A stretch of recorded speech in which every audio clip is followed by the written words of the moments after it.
বগৰীবাৰী মহামায়াত চোৰাংকাঠ ভৰ্তি দুখন ট্ৰাক জব্দ। কোকৰাঝাৰ জিলাৰ বগৰীবাৰী আৰক্ষী থানাৰ অন্তৰ্গত মহামায়া গেটত আজি নিশা 10:15 ৰাইজৰ সহযোগত পৰ্বতজোৰা জিলা ABMCয়ে চোৰাংকাঠ ভৰ্তি দুখন ট্ৰাক জব্দ কৰে।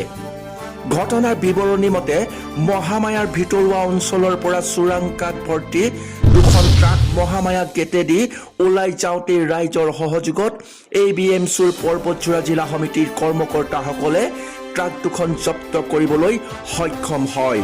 আপোনালোকে কিহৰ গাড়ী আটক কৰিছিলে? আজি আমি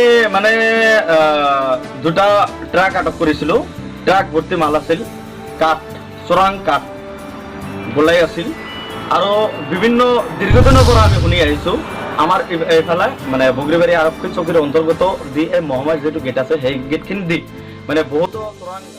পাছত পৰ্বতজোৰা ABMCয়ে খুৰাঘাট বন বিষয়া আৰু বগৰীবাৰী আৰক্ষী চকীত খবৰ দি ML 0187324 আৰু AS16C 2942 নম্বৰৰ চোৰাংকাঠ ভৰ্তি ট্ৰাক দুখন আৰক্ষী চকীত গতাই দিয়ে। এই ক্ষেত্ৰত খুৰাঘাট বন বিভাগে তদন্ত অব্যাহত ৰাখিছে।